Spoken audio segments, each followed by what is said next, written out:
comparer des gens qui faisaient des carottes en biologie et des gens qui faisaient des carottes en conventionnel. La seule chose qui était identique, ça a été les nitrates. Donc, les publications sont sorties, il n'y a pas de différence entre les carottes en biologie et les carottes en conventionnel parce qu'elles contiennent toutes des nitrates. Oui, alors que dans les carottes en bio, il y avait beaucoup plus de matière sèche, beaucoup plus de bêta-carotène, plus de sucre. C'était beaucoup plus nutritif, quoi. Et ça, Minera a refusé de publier ça. Elle n'a publié qu'un seul truc, il y a la même dose de nitrate en bio. Donc, vous voyez, l'agriculture bio, c'est de la connerie. C'était ça le résumé, quoi. C'est quelle année? Donc ça, c'était les années 85, 86, quelque chose comme ça. Et ça, si vous voulez, c'est tellement anti-scientifique comme comportement que quand vous avez une honnêteté scientifique, vous ne pouvez pas rester dans un institut qui est menteur à ce point-là.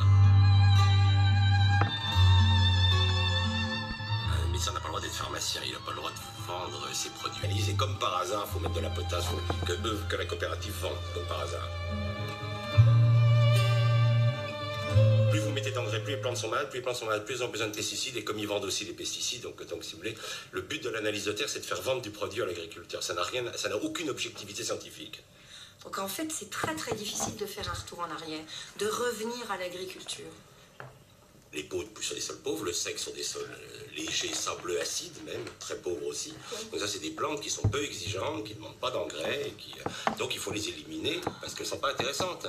On a gardé au contraire le blé qui consomme le plus d'engrais, qui est le blé actuel, Triticum estivum, qui lui consomme énormément d'engrais pour pousser. Mais pourquoi on fait du maïs? Parce qu'il consomme de l'irrigation. L'irrigation, ça fait tourner de l'argent, ça fait tourner l'industrie de l'irrigation, alors que vous avez le sorgho qui n'a pas besoin d'être irrigué. Mais il est très embêtant, lui, puisqu'il ne fait pas tourner la... Le sorgho, on pourrait le faire pousser ici. Mais bien entendu. Et ça serait très économique pour les paysans. Très économique pour les paysans, vous n'avez pas besoin d'irriguer.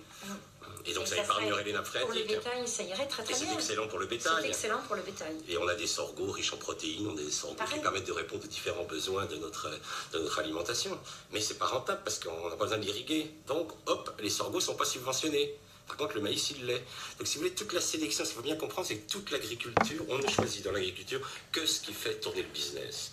Est-ce que vous déconseillez la baignoire aux citoyens Mais c'est ridicule, la consommation des citoyens est ridicule. L'agriculture consomme 70% de l'eau. Donc en fait, on se fout de notre gueule en disant fermez le robinet, hein, ça, on nous prend pour des crétins en fait. Complètement, enfin, on prend les gens pour des crétins. 70%. Et l'industrie là-dedans, on part 20%. Ouais. Et nous, le reste. On ne fait pas d'agriculture. Pardon. Je vais revenir. Voilà. Bon, ça c'est une première étape. Je vais rester quelques minutes. Comme ça, diffuser des petits passages. Voilà, et puis chacun pensera ce qu'il veut, mais chacun le sait déjà. Vous savez, le but n'est plus de vouloir prouver quelque chose qu'il est depuis un moment. Le but est de trouver les mots pour faire comprendre à ceux qui ne veulent pas encore prendre le temps de...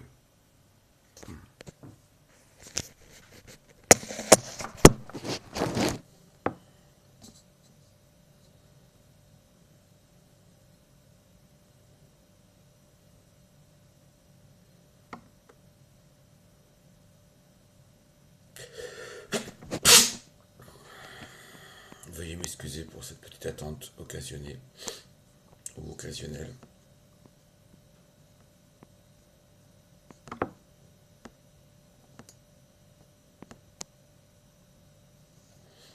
Tiens, voilà, ça c'est pour tout le monde. Par exemple, sur les réseaux sociaux, il faut qu'on s'énerve un peu. Ce sont eux les haineux, les racistes, les méchants, qui censurent, qui font taire, qui tabassent, qui utilisent la force, qui envoient au tribunal et qui nous dépouillent.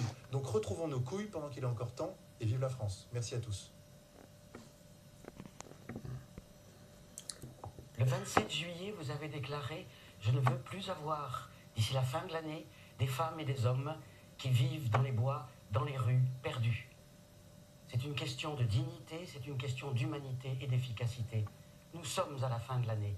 Regardez ces images. Des centaines, des milliers d'exilés vivent et dorment encore dans les rues et dans les bois, parce qu'il n'y a pas assez d'abris pour eux, et aussi parce que les pouvoirs publics ne veulent pas les accueillir en France. Où est la dignité ? Quand des exilés sont harcelés par les forces de l'ordre qui détruisent leurs abris et leurs couvertures, aggravant les situations de souffrance et d'errance. Où est l'humanité quand des centres d'hébergement d'urgence sont transformés en lieux de fichage et de triage entre ceux qui seraient accueillables et ceux qui seraient jetables, c'est-à-dire voués à l'expulsion vers des pays qu'ils viennent de fuir. Le refus des acteurs associatifs de coopérer à des dispositifs qui lient l'hébergement à l'éloignement forcé n'est pas une posture, Monsieur le Président.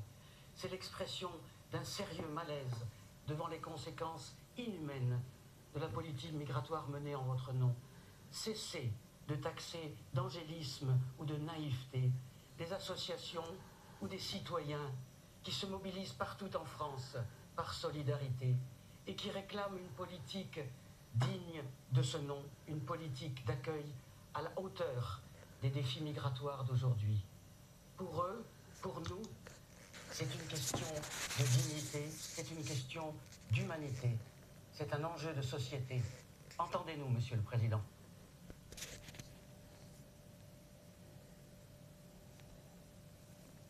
Pour moins de 25 000 euros de matériaux, ce qui est le cas, on peut faire une maison en paille et en plus une maison solaire passif extrêmement efficace. Ici, on a une grande véranda de 16 mètres carrés. On a un déflecteur ici et toute la lumière diffuse va sur les briques de terre crue. Ça n'a rien à voir avec des parpaings. Ça vient de 800 mètres. Tout ça, ça vient de 800 mètres. On a utilisé une presse à briques de terre crue. Et ça, la chaleur est emmagasinée là-dedans, ou la fraîcheur. Parce qu'en été, quand il fait 37 degrés, les briques de terre sont en gros à 23 degrés. Et donc, tout ça, ça refroidit. C'est à la fois notre radiateur et notre climatisation. Et ça coûte pas un rond. Ça coûte rien, ça. Il y a juste le petit transport de 800 mètres. La paille, elle vient de moins de 10 km. Le bois vient de 30 km. Là-haut, la laine de mouton, eh bien, c'est 10 km. On a essayé de faire une maison pratiquement sans pétrole.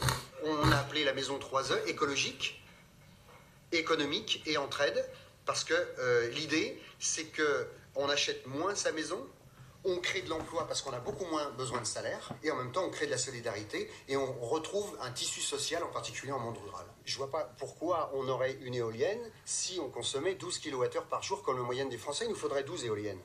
Donc nous, on est 100% rentable avec notre éolienne, tout simplement parce qu'on a divisé par 12 notre consommation. On a tout le confort. Tout qui va entièrement avec l'éolienne et les photopiles.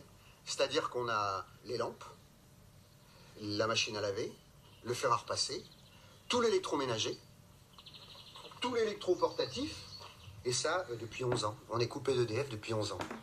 Simplement, c'est là où les gens vont ouvrir des yeux comme ça. Il y a 35 ans, on a vendu notre congélateur et notre frigidaire. Ah, mais monsieur, comment vous faites pour le beurre ? Désolé, le beurre, je ne prends pas de beurre, et si je mangeais du beurre, j'achèterais pas un frigidaire uniquement pour mettre mon beurre. Donc on a travaillé sur l'alimentation, sur la construction, sur la santé, sur l'éducation, sur l'accouchement à domicile. On a essayé de se prendre en main, mais la chose très importante, c'est qu'il faut faire la grosse différence entre autarcie et autonomie. L'autonomie, c'est pas l'autarcie, être replié dans son petit camp à soi. Nous, on a reçu quand même 80 000 personnes, puis vous êtes ici pour nous filmer, donc on est hyper ouvert, mais c'est être ouvert au monde et choisir le type de ressources. On est 100% aux énergies renouvelables, on est 100% rentable, et avec nous, si tout le monde vivait comme nous, il n'y aurait plus besoin de nucléaire, de pétrole, de charbon, il n'y a rien du tout, hein. Ou très peu, disons. Aujourd'hui, les techniques sont tellement compliquées qu'on ne peut plus les faire. C'est redonner aux gens la capacité d'intervenir sur leur quotidien, parce que le quotidien est simple. Faire un mur en terre-paille, tu prends de la paille, tu prends de la terre, tu mélanges tout ça, et tu fais une structure bois, c'est facile à faire, et tu fais ta maison.